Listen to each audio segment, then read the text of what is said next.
Para você que ama ler, que tal inscrever-se no canal do Clube do Livro da Associação Tocando em Frente? Aqui você terá acesso gratuito a vários títulos. Inscreva-se, curta e compartilhe. Seja muito bem-vindo!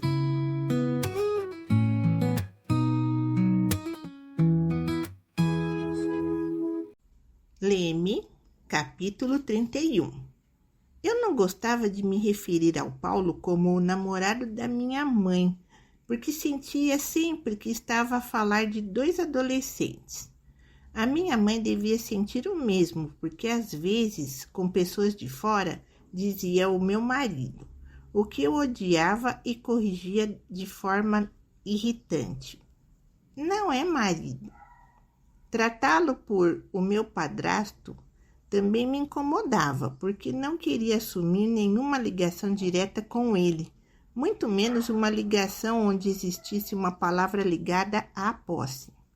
E por isso acabava por dizer apenas o Paulo, mesmo que as pessoas não fizessem ideia de quem fosse. Eu tentava que chegassem lá pelo contexto. Quando levava alguma amiga pela primeira vez à minha casa, eu dizia, quando por ali passávamos, aqui é o escritório do Paulo, sem elaborar mais, como se tratasse de um inquilino desagradável ou de um irmão com quem não tinha qualquer relação. Capítulo 32. O Paulo tinha as mãos enormes e fortes. Ajudava-me com os trabalhos manuais e achava que eu tinha jeito para o desenho. Quando acabava um, ia mostrar-lhe orgulhosa. O melhor que já fiz foi da sua cara, sempre lhe tirei bem a pinta. Ele era metódico, desenhava, pintava, esculpia e conseguia fazer tudo sem criar aquilo a que chamava o chavascal. O chavascal era onde dizia que eu me movia, e por isso cresci nos antípodas dos seus padrões.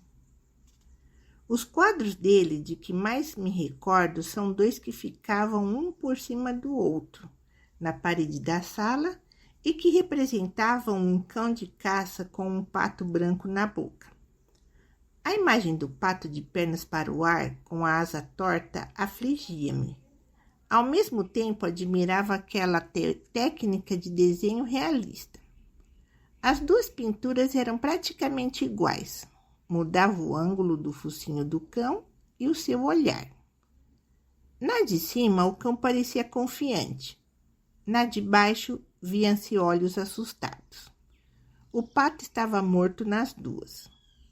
Uma vez, ele fez uma exposição na Gulbenkian, e uma das obras que exibiu era uma espécie de espelho gigante.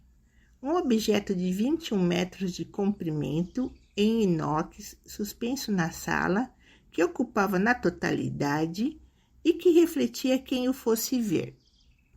A obra era terminada quando as pessoas viam o seu reflexo no espelho, explicou Paulo. Mas não se tratava de uma obra inerte. A superfície era ativada momentaneamente e provocava uma onda que a atravessava, distorcendo as imagens refletidas e produzindo o ruído característico de uma superfície metálica em vibração. A duração da vibração e da onda provocada era curta, e a superfície voltava ao estado de repouso antes de tornar a ser exercitada após segundos e assim sucessivamente, alternando períodos de repouso com períodos de ativação. Os ciclos de ativação e de repouso poderiam ser alternados pelos visitantes ao acionarem voluntária ou involuntariamente sensores colocados na sala. Esta é a descrição da obra. Ao lê-la, apercebo-me de que poderia ser uma descrição do Paulo. Uma superfície que fica calma em alguns momentos, mas que, ativando certos sensores, voluntária ou involuntariamente, se agita e produz sons ruidosos, e que depois do estrondo regressa ao estado de repouso. Na época, lembro-me de pensar, o que será que ele vê à frente do espelho? Sabia que ele sofria. Às vezes sentia por ele uma condescendência quase maternal e alguma impaciência, por perceber que não conseguia controlar-se. Aquela incapacidade era motivo de grande curiosidade da minha parte. Não percebia como era possível que o seu corpo saísse tão totalmente do controlo.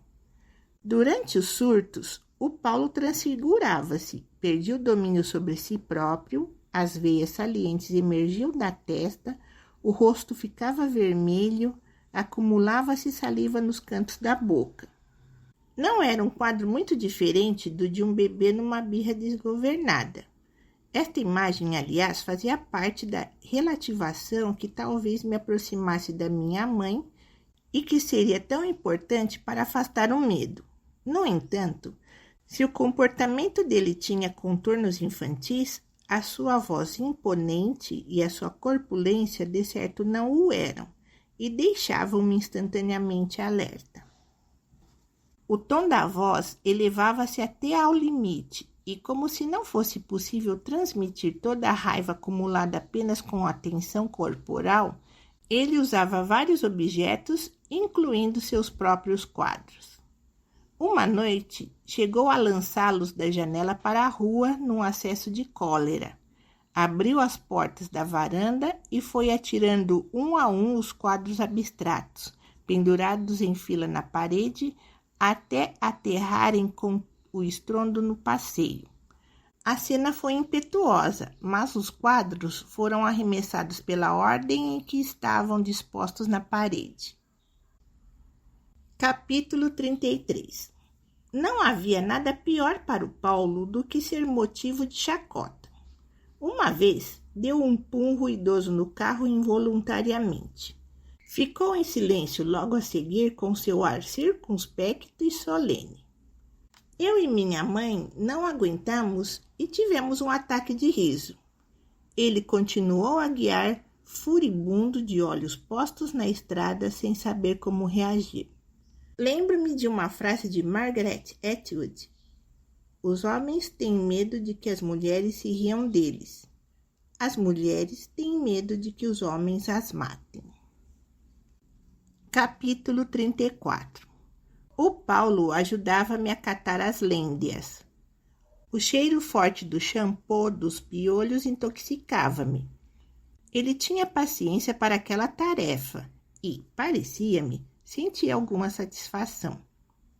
Passava-me o pente fino no cabelo úmido e gorduroso.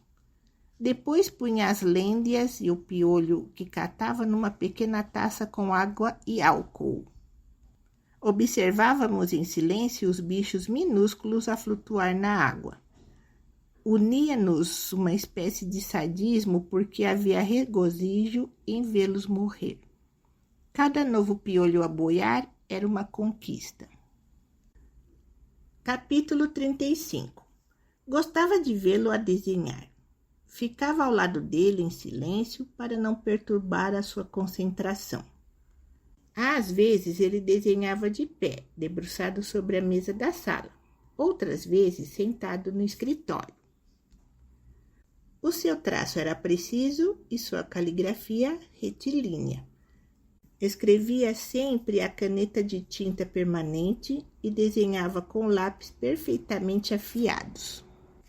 Ou com uma lapiseira que tirava do bolso da camisa ou do seu estojo de pele escura. Sempre me impressionou o rigor do traço e a capacidade que tinha para desenhar elementos uns sobre os outros. O material de desenho dele fascinava-me e às vezes não resistia a deitar a mão ao copo das canetas ou dos lápis. Se ele estivesse por perto, dava-me um piparote. O seu afia-lápis estava preso na secretária e tinha uma manivela. Eu levava-lhe os meus lápis de cor e esperava que ele os afiasse, um por um, até ficarem pontiagudos. As aparas saíam inteiras. Assim como quando ele afiava um lápis, as aparas não se partiam, quando descascava uma maçã, a casca também não se rompia, permanecia intacta, de maneira que fosse possível reconstruir o formato da maçã por fora só com a casca. Eu nunca fui capaz de afiar um lápis daquela forma, nem de descascar assim uma maçã. Lembro-me de um dia ele chegar a casa com um rolo de papel enorme, do tamanho de um tapete, debaixo do braço. Era um rolo de papel de cenário. O Paulo cortou uma parte e colocou-a na parede do meu quarto. Desenhou um céu, um chão com relva e alguns animais. Eu ia desenhando por cima. Quando a folha ficava toda rabiscada, batia à porta do seu escritório e pedia outra. De tempos em tempos, com a ajuda dele, eu mudava o cenário do meu quarto. As mudanças da parede acompanhavam, por vezes, mudanças minhas. Sentia-me crescer, o meu corpo mudando, assim como a forma como pensava, como me ia relacionando com o mundo.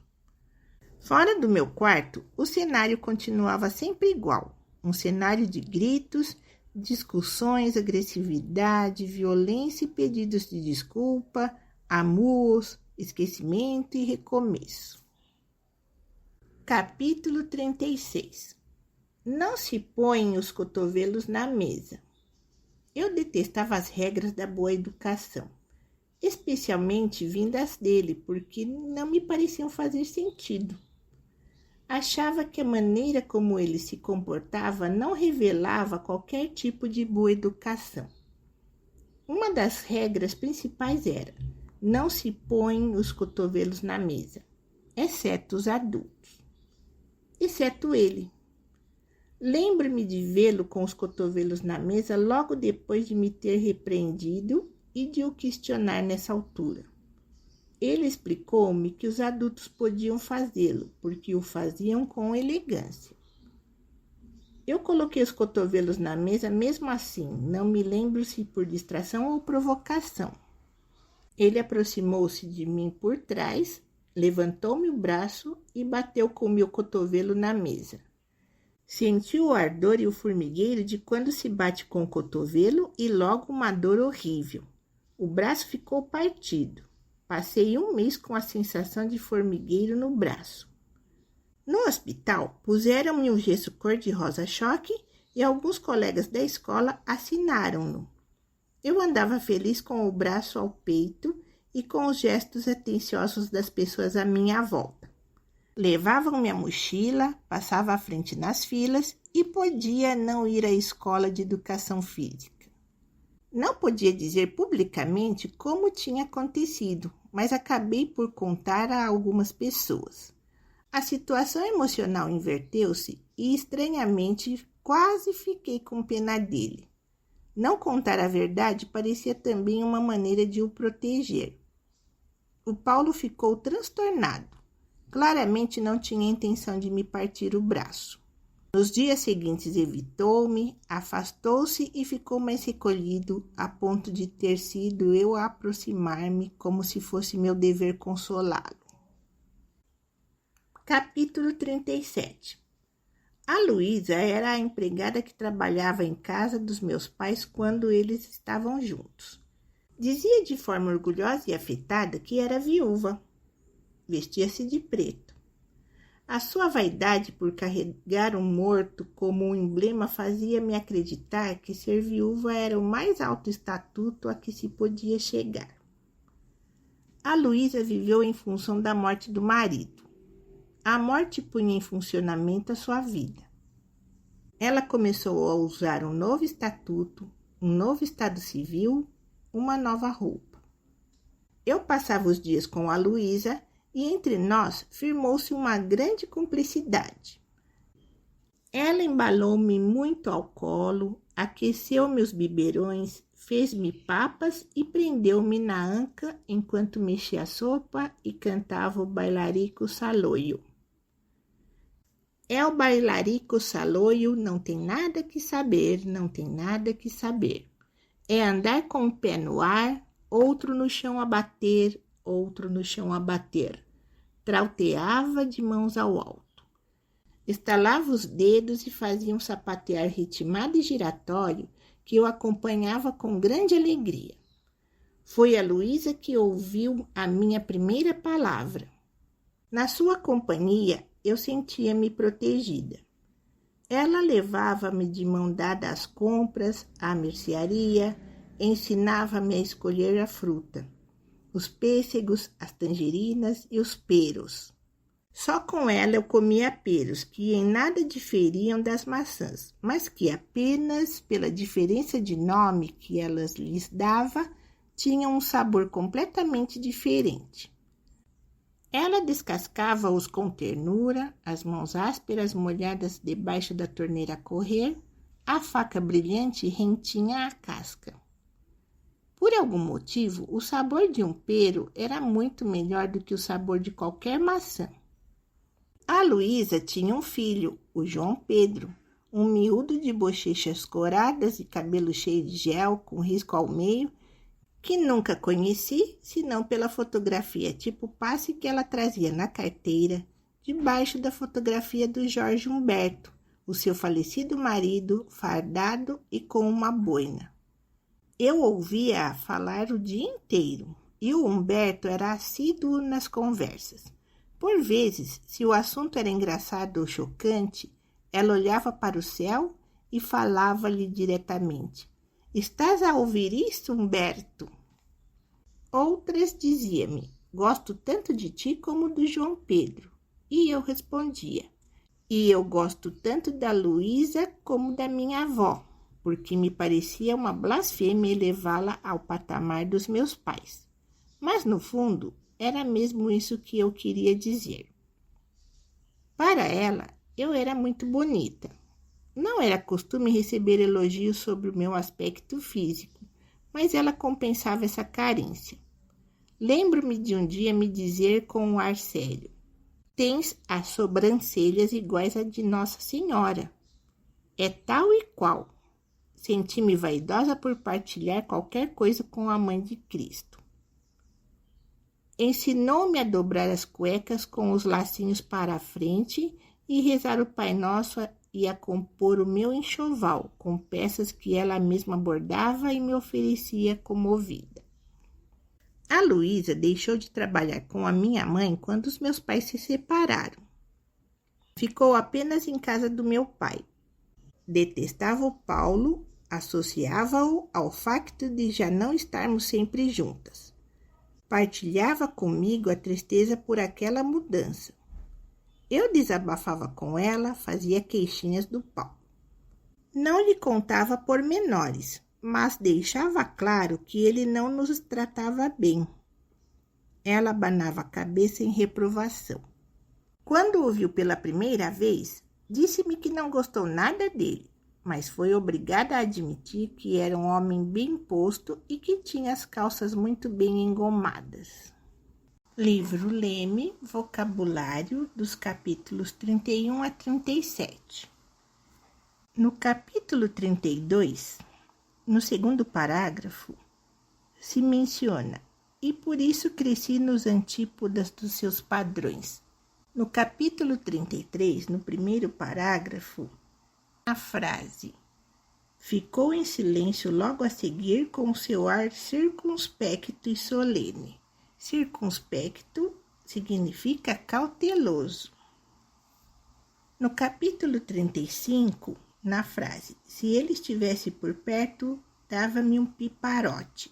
E piparote é dar um peteleco. Já no terceiro parágrafo, o seu afia-lápis estava preso na secretária e tinha uma manivela. Afia-lápis é apontador e secretária é a escrivaninha.